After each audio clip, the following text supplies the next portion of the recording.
Portray करना एक और बात होती है, ग्लोरीफाई करना एक और बात होती है। मुझे लग रहा था कि इस ड्रामे में ओवर दिखा दिया है teenager datings. Every rainbow represent LGBTQ. अगर आपके दिमाग में वो गंध है तो आपको वो गंध नजर आएगा। पार होके बैठ जाते हैं कहीं तो उसको डेटे मरवाने भेज रहे हैं, उसके घर भेज रहे हैं। वो भी मुझे अच्छा नहीं लग रहा था कि इतने लिबरल हो गए, इतने लिबरल हो गए। और कहाँ जब फुप्पी साहिबा ने आके क्या रिश्ता क्या बताया, इनको फिर पैनिक हो गया। हेलो, मैं फिर हाजिर हूँ और इस वक्त हम डिस्कस कर रहे हैं मेरा फेवरेट ड्रामा परवरिश एपिसोड 34 एंड 35। 35 इसकी सेकंड लास्ट एपिसोड है, तो नेक्स्ट वीक 36 जो होगी वो लास्ट एपिसोड है। मैंने पहले भी कहा था कि ये ड्रामा थोड़ा सा ओवर स्ट्रेच हो गया है। एक्चुअली आफ्टर 30 थोड़ी सी कहानी उन्होंने स्ट्रेच कर दी है 4-5, लेकिन शुक्र की बात यह कि सिर्फ 4-5 एपिसोड ही उन्होंने बनाए हैं। सारे टॉपिक्स इन्होंने कवर कर लिए हैं, पेरेंटिंग से लेकर teen age, Gen Z, dating of the young kids, उनके करियर ओरिएंटेड, और कहाँ पेरेंट्स की आपस की लड़ाइयाँ, डिफरेंट कंट्रीज के डायनेमिक्स डिफरेंट, सब कुछ कवर हो चुका था 30 तक। तो 31, 32 और 36 तक जो है थोड़ा सा ओवर स्ट्रेच हो गया, और बहुत सारी कॉन्ट्रोवर्सीज भी शुरू हो गई हैं इस ड्रामे को लेकर, क्योंकि इन्होंने कुछ ओवर दिखा दिया टीनेजर की डेटिंग इश्यूज।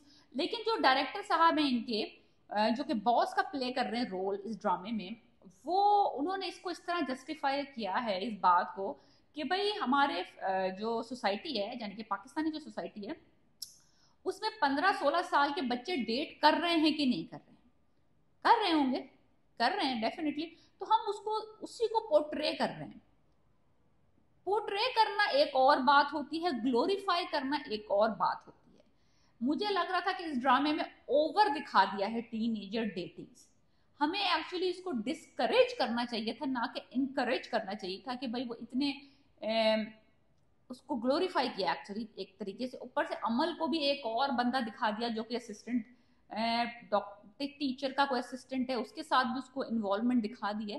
तो कोई ज़रूरी नहीं है कि हर स्टूडेंट जो टीनेजर है और यूनिवर्सिटी में है उसकी पेयरिंग दिखाना ज़रूरी। अगर उसको वली पसंद था और वली को माया पसंद थी, तो Amal is okay without any pairing. She will be fine, she will be fine as a doctor, as a career oriented person.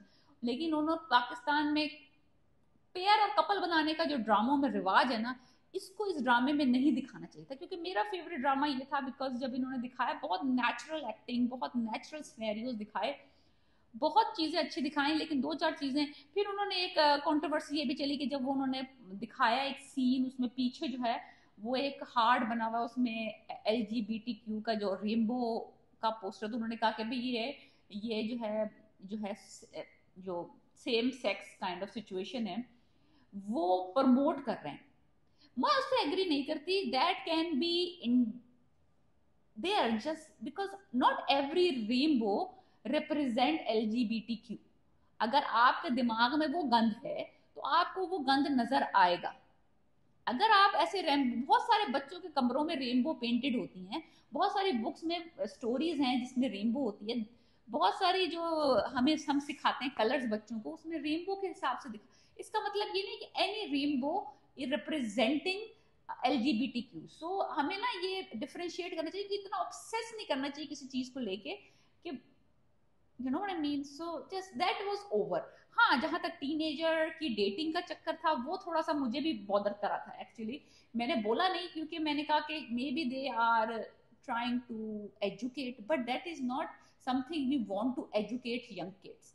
We want them to educate towards the careers, to doing something positive. के पहले ही आप अभी first year medicine में पहुंचे नहीं है तो आप एक बंदे से डेटिंग करवा रहे हैं, एक बंदे से रिश्ते तोड़वा रहे हैं, एक जगह आपकी मंगनियां हो रही हैं। सो पेरेंट्स को भी दिखाना चाहिए था कि वो बच्चों को मेच्योर होने दे रहे हैं, और बच्चों को भी दिखाया था कि वो कैरियर की तरफ ध्यान दे रहे हैं, ना कि दोस्तियां, यारियां और आउटिंग्स और डेटिंग्स और सारे इमोशनल स्यापों में पड़ रहे हैं। So that is little over. मुझे भी ये बात समझ नहीं आई थी, और आई एग्री 100% एग्री कि ये जस्टिफिकेशन नहीं है कि 15-16 साल के बच्चे डेट कर रहे हैं तो हम टीवी पे उसको ग्लोरीफाई करके दिखाएं कि it is okay to date when you are 15-16। No, it's not okay. No, it's not. ये बच्चों को इमोशनली और इनकी पूरी लाइफ बर्बाद कर सकते हैं इस तरह के प्री मेच्योर रिलेशनशिप्स। जहां तक सवाल है ड्रामे का, drama is going very nicely. Fahad Mustafa का जो सीन था वो मेरा फेवरेट सीन था इन बोथ द एपिसोड। मुझे बहुत अच्छा लगा। 5-7 मिनट, 5 मिनट का भी सीन नहीं था, लेकिन बहुत मजा आया। फहद आए थे और he is my favourite, I love him. फिर दिखाया कि माया के को रिश्ता आया है, उसकी फुप्पो लेके आ गई है रिश्ता, और फिर वो माँ बाप पैनिक कर गए। फिर उन्होंने माँ साहिबा ने वली को बुला लिया और वो कह रही कि देखो अगर तुम अपने पेरेंट्स को ला सकते तो सही है, नहीं तो हम अपनी बेटी का कुछ और इंतजाम कर लेते। लेकिन यानी कि कोई तीली लगाने की देर है। एकदम ये लोग जो है ना बिल्कुल ठंडे ठार होकर बैठ जाते हैं। कहीं तो उसको डेटे मरवाने भेज रहे हैं, उसके घर भेज रहे हैं। वो भी मुझे अच्छा नहीं लग रहा था कि इतने लिबरल हो गए, इतने लिबरल हो गए। और कहाँ जब फुप्पी साहिबा ने आके क्या रिश्ता क्या बताया, इनको फिर पैनिक हो गया कि हाँ भाई लड़की का फिर बात पक्की। यानी लड़की आजाद नहीं रह सकती किसी लड़के के बगैर, किसी एसोसिएशन के बगैर। She just go to the university, study, come back, go to work and come back. कोई एसोसिएशन करना जरूरी है। पेरेंट्स भी पागल के बच्चे हैं और जो बच्चे हैं वो तो है ही इनमें चोर, उनकी तो अभी विजडम ही नहीं आई है। सो एनीवेज वली की माँ आती है, उसको सारी कहानियां, वली की माँ को वली कहता है कि आप मेरा रिश्ता लेके आएंगे, वो फलाना ढिमाका। ऑफ कोर्स बाप तो आएगा नहीं। फिर समीर के माँ बाप आपस में लड़े पड़े बैठे हुए कि वो गेमिंग की सिचुएशन पर। खैर anyways that situation solved itself. Boss की डेथ दिखाई है कि बॉस की डेथ हो गई है। उन्होंने पहले दिखाया था कुछ एपिसोड पहले कि he was a cancer patient और उसने अपना ट्रीटमेंट नहीं कराया था, but he guided him very well.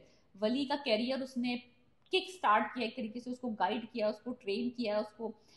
ये एक बहुत अच्छा कैरेक्टर था, लेकिन थोड़ा सा ओवर डन हो गया क्योंकि डायरेक्टर साहब ने कहा मैं अपेयर हो ही रहा हूँ, सुभाष घाय बने हुए वो, तो उन्होंने कहा मैं थोड़ा सा 4-5 जुमले ऐड कर देता हूँ, 2-3 सीन अपने भी ऐड कर देता हूँ, क्या पता अगले ड्रामे में भी मुझे कुछ चांस मिल जाए।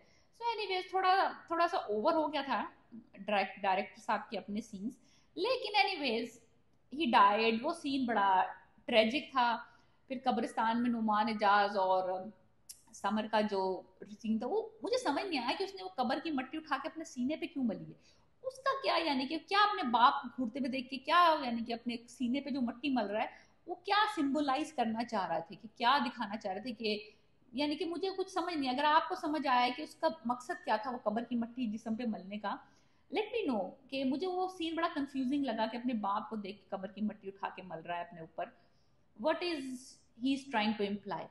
सो एनीवेज माया और जो वली है उसकी थोड़ी सी अनबन हो गई रिश्ते के ऊपर। वो कह रहे मैं आपको खो नहीं सकते। एक तो ये जो बच्चे छोटे टिड्डे टिड्डे बच्चे आप जनाब करके बात कर रहे होते हैं एक दूसरे से, और फिर 6 महीने के बाद एक दूसरे से कुत्ते बिल्लियों की तरह लड़ रहे होते हैं, और फिर दोनों ही अलग अलग जाके कोई और लोगों को ढूंढ लेते हैं, फिर उनके साथ आप जनाब कर रहे होते हैं। इस इमोशनली डैमेजिंग काइंड ऑफ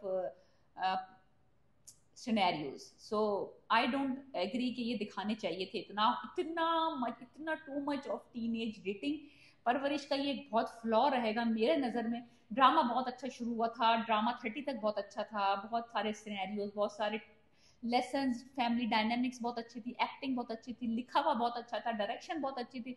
लेकिन डायरेक्टर साहब ने जब अपने आप को ठूसा है बॉस के तौर पे, कोई और किसी को भी हायर कर सकते थे वो उस रोल के लिए, उसको खुद ये काम करने की जरूरत नहीं थी। थोड़ा सा ना लग रहा है पुष्ट लग रहा है। एनीवेज फिर मुझे ये लगा कि जो है ड्रामा जो है उन्होंने सारे सिनेरियोज दिखा दिए। भाइयों की आपस में जो इनसिक्योरिटीज है वो दिखा दी, भाभियां जो बहुएं आई हुई उनकी इनसिक्योरिटीज दिखा दी, सास बहू डायनेमिक्स दिखा दिए, थेरेपीज दिखा दी, सुसाइड दिखा दी, लेट नाइट पार्टीज दिखा दी, ड्रग्स दिखा दिए। every scenario they have touched and showed. So they should have ended that on a good note, but they stretched it like 5-6 episodes. वहां पे गड़बड़ शुरू हुई है। या आखिर की जो 5-6 एपिसोड हैं, I think they ruined it for me. I do not know कि अगर लोगों को पसंद आ रहे हैं इस तरह का देखना, इतने सारा कुछ टीनेज। आई थिंक आखिर की 5 और 4 एपिसोड्स हैं वो तो 100% टीनेज डेटिंग के ऊपर है। There is nothing serious coming out of last 4 episode. लेकिन अब यह है कि फाइनल एपिसोड में दिखा दिया कि वली अपने घर आ गया है। अब मुझे समझ नहीं आ रहा कि जो वली घर आया है वो पुश करने पे आया है माया की अम्मी की वजह से, या ही एक्चुअली फेल्ट कि उसको अपने बाप से बात करनी चाहिए, या उसको अब कोई रास्ता नजर नहीं आ रहा क्योंकि माया वालों ने उस पर इतना प्रेशर डाला है कि अपने माँ बाप को लेके आओ, रिश्ता करो। तो वो माया का खोना नहीं चाहता, इस वजह से वो बैक करने पहुंचा है अपने बाप को, और जहांगीर उसको फिर शट डाउन कर देगा। तो ये हमें अब पता चलेगा लास्ट एपिसोड में कि ये पहुंचा क्यों है घर पे, मोटिवेशन क्या थी बिहाइंड जहांगीर से बात करने की, वली क्यों पहुंचा है घर, इतना जो उसने अपने आप को अभी तक अकड़ा के रखा हुआ था, अब वो पिघला है तो क्यों पिघला है, पहुंचा क्यों है घर अपने बाप से बात करने। तो ये बड़ा एक इंटरेस्टिंग होगा, ये लास्ट क्वेश्चन है जो कि मेरे दिमाग में अटका हुआ है, जिसकी वजह से मैं लास्ट एपिसोड देखूंगी। अगर आप मेरे साथ एग्री करते हैं कि ये ड्रामे का जो मैंने रिव्यू किया है, तो प्लीज राइट इनमें कमेंट्स में बताएं मुझे, और अगर आपको कोई और एंगल ना पता है वो भी मुझे बताएं, ताकि मैं सुनूं तो सही ना, कि मुझे समझ नहीं आया और आपको समझ आ गया, ऐसा नहीं होना चाहिए।